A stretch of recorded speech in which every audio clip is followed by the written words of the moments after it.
नमस्कार दोस्तों, स्वागत है आपका अपनी पाठशाला में। आज हम बात करने वाले हैं सम इफ फार्मूले की। इससे पहले वाले वीडियो में हमने सम फार्मूला पढ़ा है, तो और आज हम समझेंगे सम इफ के बारे में, यानी कि एक बड़े से डेटा में से किसी भी वैल्यू को अगर हमें निकाल के लाना है तो कैसे निकालेंगे। तो मैंने यहाँ पे एक शीट बना के रखी है, उसमें बता देता हूँ। ये कुछ एम्प्लॉयज़ के नेम है, ये उनके प्रोडक्ट हैं, और संडे से सैटरडे तक की इनकी सेलिंग है जो ये सेल करते हैं, और फिर इनका टोटल लगाया है हमने सम फार्मूले से, है ना। तो मैंने टोटल पहले ही लगा के रख लिया है, तो इनका टोटल आ गया। अब हमें क्वेश्चन दिया जाता है कि इस टेबल में से राम का हमें डेटा निकालना है कि राम ने कितनी सेल की है। तो मैंने यहाँ फार्मूला पहले ही टाइप करके रखा है, तो मैं इस सेल में जैसे ही राम टाइप करूँगा तो उसका मुझे टोटल निकल के आ जाएगा। तो जैसे राम का भी टोटल निकल के आया है 880, ठीक है। अगला हम देख लेते हैं, जैसे मुझे करण का यहाँ पे रिकॉर्ड देखना है, करण ने कितनी सेल की। मैंने यहाँ करण टाइप किया और एंटर जैसे करूँगा मैं 830 आ गया। यानी कि करण का होम लोन 500 है, और करण की एक और एंट्री है जिसमें पर्सनल लोन 330 है, तो दोनों का सम निकल के आ जाता है इसमें 830। तो इस टाइप से हम टेबल में से डेटा निकाल सकते हैं। अब ये फॉर्मूला कैसे पुट किया मैं बता देता हूँ आपको उस सेल पे माउस का कर्सर रखना है, सम इफ टाइप करना है, और फिर टैब बटन प्रेस करना है। टैब बटन प्रेस करते ही फॉर्मूला एक्टिवेट हो जाएगा। अब मैं यहाँ पे सभी एम्प्लॉयज़ के नाम सेलेक्ट कर रहा हूँ, इसके बाद कोमा लगाना है। कोमा लगाने के बाद सेल रेफरेंस लेना है।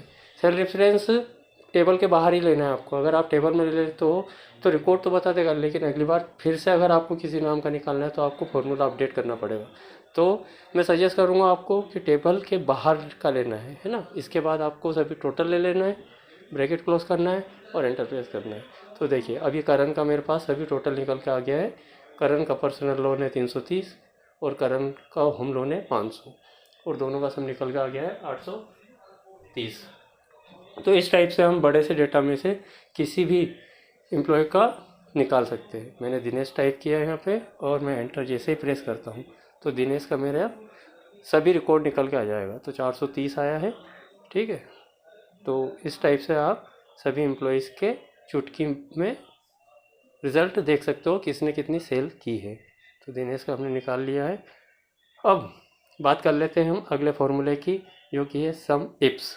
सम इप्स फार्मूला क्या काम करता है दोस्तों, ये इसको मैं इसी टेबल पर समझा देता हूँ आपको। मैंने इस टेबल को कॉपी कर लिया है, यहाँ से कंट्रोल सी प्रेस किया है और कंट्रोल वी, ये सब शॉर्टकट कीज़ में यूज़ कर रहा हूँ, और इसका हमने पहले पढ़ लिया है। अब ये F2 बटन प्रेस करके हम यहाँ पे एडिट कर देते हैं, एस लिख लेते हैं सम इप्स। तो हमारा क्वेश्चन है यहाँ पे संदीप का, कि संदीप के 2 लोन है, बिजनेस लोन और संदीप का कार लोन। अब मुझे निकाल के लाना है संदीप के कार लोन का। तो हम कैसे निकालेंगे, है ना। यानी कि बहुत सारे अगर एम्प्लॉयज़ के बहुत सारे अगर प्रोडक्ट है तो किसी एक प्रोडक्ट का निकालना है तो हम सम इप्स का यूज़ करेंगे। तो मैं यहाँ पे दोनों सेल को मैंने कॉपी पेस्ट कर लिया है, कंपनी, एम्प्लॉयज़ नेम और प्रोडक्ट, और यहाँ पे मैं टोटल को भी कॉपी पेस्ट कर लेता हूँ ताकि यहाँ पे रिज़ल्ट अपना निकल के आए। दोनों सेल मैंने ब्लैंक रखी है।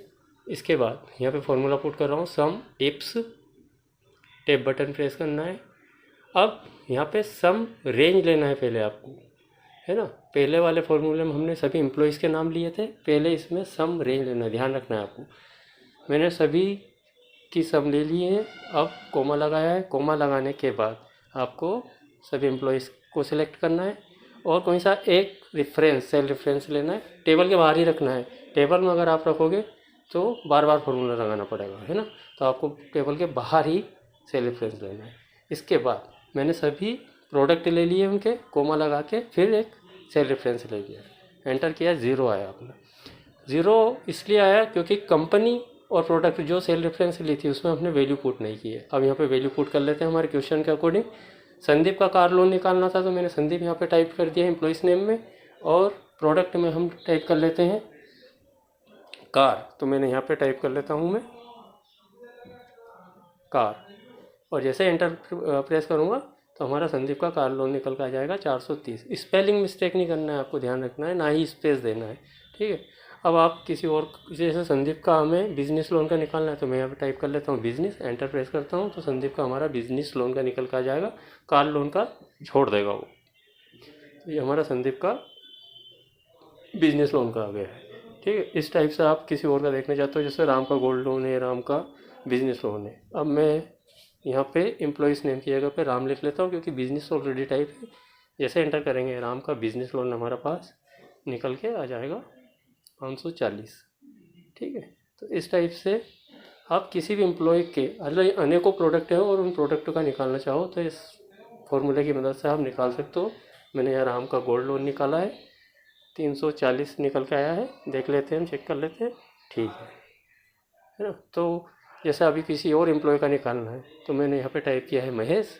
महेश का गोल्ड 0 0 इसलिए आया है क्योंकि महेश का गोल्ड लोन है ही नहीं, महेश का बिजनेस वाला लोन है, इसलिए 0 निकल गया।